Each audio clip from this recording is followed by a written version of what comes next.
నాయకులు ఎవరున్నప్పటికీ కూడా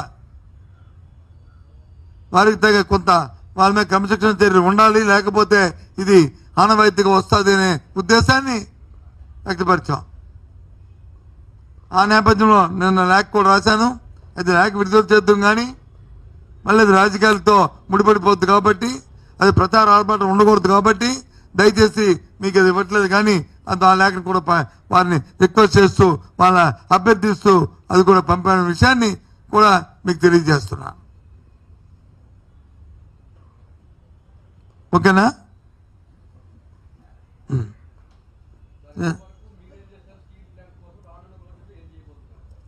మళ్ళీ చెప్పమ్మా.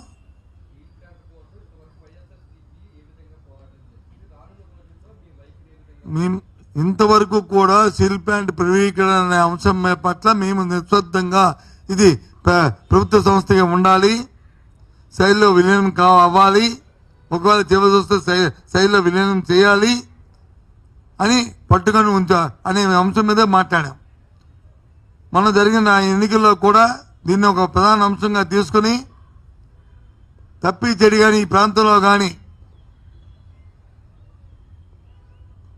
కూటమి పార్టీకి సంబంధించిన నాయకులు కానీ గెలిస్తే దీన్ని వాళ్ళు సమర్థించినట్లే అని భావిస్తారు. దయచేసి అలాంటి పొరపాటు చేయొద్దని కూడా ప్రజలు కోరాం. ప్రజలు తీసుకున్న నిర్ణయం తీసుకున్నారు. ఆ రోజు కూటమి నా పెద్దల నాయకులు వచ్చి మేము దీన్ని కాపాడుకుంటాం, మమ్మల్ని నమ్మండి, దీన్ని ఎట్టి పరిస్థితుల్లో ప్రైవేటీకరణ చేయమని చెప్పి మాటను చెప్పారు. ఆ మాట మీద కట్టుబడాలని కోరుతున్నాం. ఏదైతే ప్రజా సంఘాలు కానీ స్టీల్ ప్లాంట్లో ఉన్న ఉద్యోగ సంఘాలు కానీ వాళ్ళందరూ ఏ నిర్ణయం తీసుకున్నా ప్రైవేటీకరణకు వ్యతిరేకంగా వాళ్ళతో పాటు మేము కూడా ఉద్యమం చేసి దీన్ని ఆపడమే ప్రధాన కర్తవ్యంగా విశాఖ ఉక్కు అందులో హక్కుని ఏదైతే ఉందో ఆ నాణ్యని కాపాడుకోవడానికి మా పార్టీ ప్రయత్నం చేస్తుంది, ఎల్లవేళ కట్టుబడి ఉన్నాం అనే విషయాన్ని తెలియజేస్తున్నాం.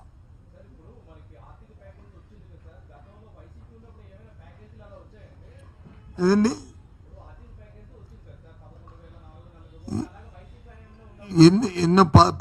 ఎన్నో సందర్భాల్లో అర్థం వచ్చినప్పుడు ఫ్యాక్టరీ పెట్టిన దగ్గర నుంచి పలు అంశాల్లో దాన్ని కాపాడుకుంటూ వచ్చాం. సోమోటుగా తీసుకున్న నిర్ణయాన్ని ఎప్పుడు కూడా ప్రైవేటైజేషన్ నిర్ణయాన్ని మేము ఎప్పుడు కూడా సమర్థించదు, ఎప్పుడు వ్యతిరేకిస్తూనే వచ్చాం. సాక్షాత్ ఆ విషయాన్ని కేంద్ర మంత్రి చెప్పాడు. ఇవాళ ఇచ్చిన ప్యాకేజ్, ఆర్థిక ప్యాకేజీ ఏదైతే దివాళా తీయడానికి తయారుగా ఉన్న నేపథ్యంలో ఒకవేళ దివాళా తీస్తే ఒకవేళ ఎవరైనా ప్రైవేట్ వాళ్ళు కొనుక్కుంటే వాళ్ళు వచ్చి దీని తాలూకు విలువ తగ్గిపోతేనే అనే దృక్పథం ఇచ్చినట్టు ఉంది తప్ప దీని కాళ్ళ మీద దీన్ని నిలబడడానికి ఇచ్చిన ప్యాకేజీ మాత్రం లేదనే విషయాన్ని కరాఖండిగా చెప్తున్నాం. నేనదే చెప్తున్నాను. నువ్వు అడిగిందని అడిగిందా నా సమాధానం నేను చెప్తున్నాను. లేదని చెప్తున్నాను.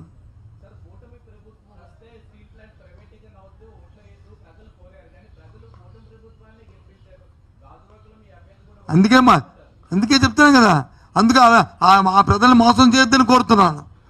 నేను అదేగా చెప్తుంది.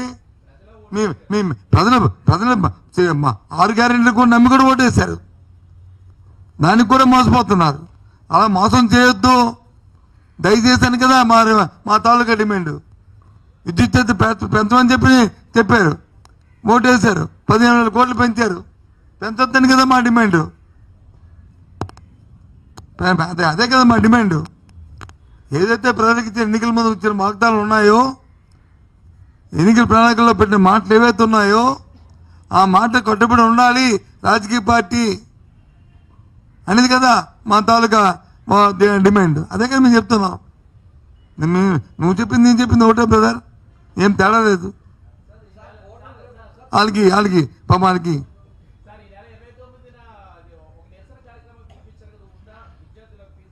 సార్ 29 నేను చెప్పాను కదా మీకు. అది మాట్లాడదాం, ఇంకా రేపు చెప్తాం దాని గురించి కూడా. ఫీజు రీయింబర్స్మెంట్ని విడుదల చేయాలి, విద్యార్థుల తరపున విడుదల చేయకపోతే విద్యార్థుల తరపున పోరాటం చేస్తామని చెప్పాం. చేస్తారని చూద్దాం 29 లోపు. చేస్తలేదని చూస్తాం, చేసిన తర్వాత అప్పుడు ఆలోచిద్దాం. ఇంకా దాంతోపాటు ఇంకా నీకు 15 ఉంది కదా అమ్మఒడి, అదే తల్లికి వందనమా, ఓకే సారీ, అది ఉంది కదా అని చూద్దాం. ఇంకా విడుదలయ్యి మన కాలేజీ ఖాతాల్లో వేసిన తర్వాత అప్పుడు నువ్వు అడిగిన దాన్ని డిస్కషన్కి నేను ఆన్సర్ ఇస్తాను, రైట్ ఆన్సర్ ఇస్తాను. అదే కదండి బాబు నేను అడిగింది. అవన్నీ దాని మీద అదొక సబ్జెక్టు, దీంట్లో కలిపికండి.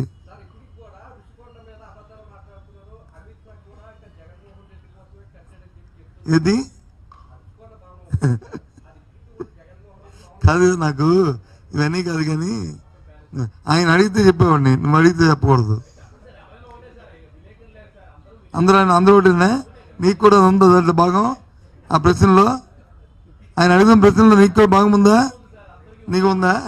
అయితే నువ్వు ఎండాల్సి చేస్తున్నావా లేదని, ఆ బ్రదర్ చేస్తున్నా నువ్వు ఎండాల్సి చేస్తున్నావా లేదని అడుగుతున్నావు. ఎండాల్సి చేస్తే చెప్తాను. ఒక కేంద్ర హోంమంత్రి వచ్చారు,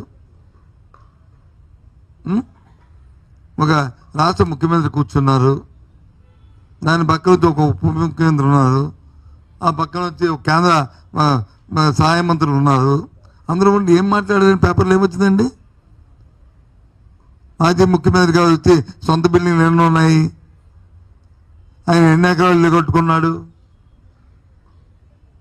ఆయన రోజు ఏం భోజనం చేస్తాడు. ఈ పక్కన వచ్చి ఇదా ఇవన్నీ డిస్కషన్లు.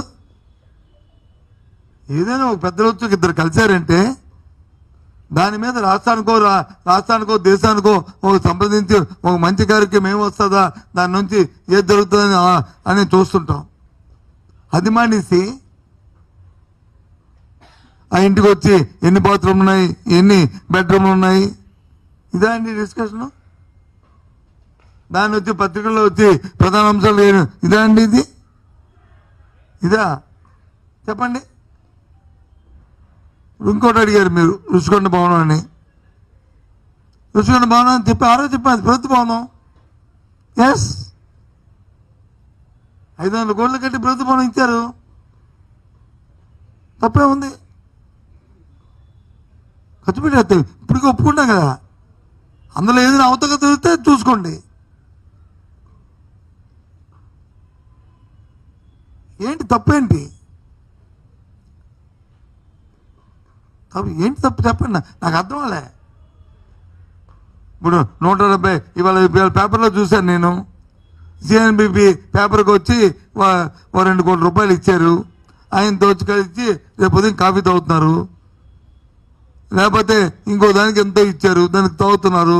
గత ప్రభుత్వంలో కూడా ఇచ్చారు, తాగుతున్నారు. అది రాష్ట్రానికి పబ్లిసిటీ అని మీ ఉద్దేశం.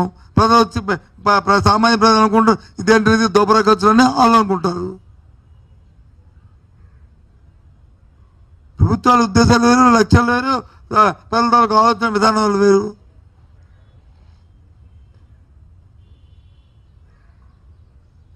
అది వాస్తవం కదా.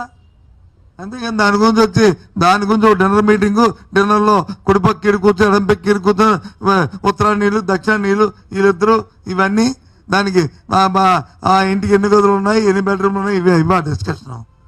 ఏ కర్మ వచ్చింది చెప్పండి, ఇంకోటి అడగండి. అందుకే అడిగా ఎండార్స్మెంట్ ఉందా లేదు.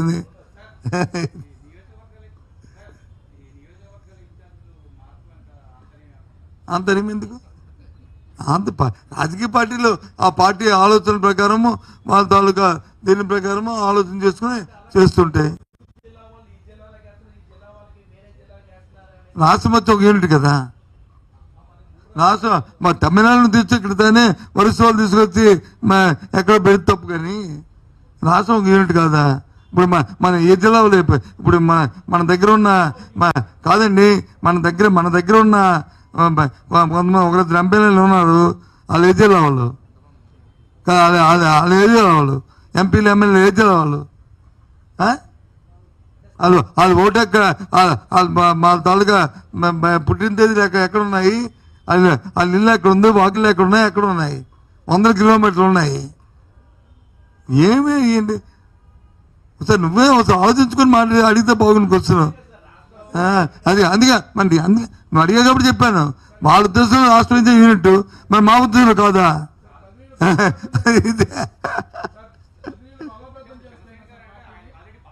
ఏదమ్మా జనసేన ఏంటి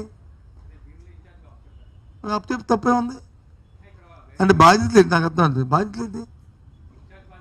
ఉంటాయి తప్పే ఉంది. మరి అనకాపల్లి ఎంపీగా మరి ఎవరు ఏం పేరు అక్కడ ఎవరు లేడా పార్టీకి? చెప్పు, నాకు తిరిగొడుతున్నాను. నువ్వు ఒప్పుకుంటాను. నువ్వు చెప్పు, నువ్వు మరి అంతే అయిపోయి ఇంక దాని గురించి మాట ఎందుకు? అలాగా ఏంటి? అప్పుడు రేపు తెలుసు, ఇప్పుడు ఆమోదిస్తారు లేదా రేపు తెలుస్తుంది. రేపు తెలుస్తుందా? ఆమోదించడం అనేది ఎన్ని అయిన తెలుస్తుంది. కంటిన్యూ చేయడం ఇంకా తీసేయడం ఇస్తారు ఏంటి? ఏంటిది కంటిన్యూ చేయడం ఇంకా తీసేయడం చేస్తారా? ఏంటిది? నువ్వు అడిగే క్వశ్చన్కి అది మీ క్లారిటీ లేదు, నా క్లారిటీ ఉంది. సార్ ఇగో ఒక విషయాన్ని మీరు గుర్తుంచుకోండి. రాజకీయ పార్టీలు వాళ్ళ సిద్ధాంతాలు, వాళ్ళ ఆలోచనలు, వాళ్ళ విధానాలు ఉంటాయి. అయినప్పుడు అడగాలి తప్ప రేపుది వాళ్ళు అడిగితే అప్పుడు చెప్తాడు. నువ్వు రేపు ఉద్యోగం ఉండడం గ్యారెంటీ ఉంది నీకు? ఎవరు చెప్తాడు చెప్పు?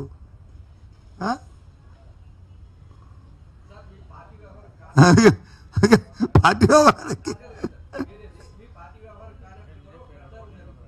అమ్మా ఏంటిది? ఏమన్నా మీరు మాకు అవన్నీ అప్రస్తుతం.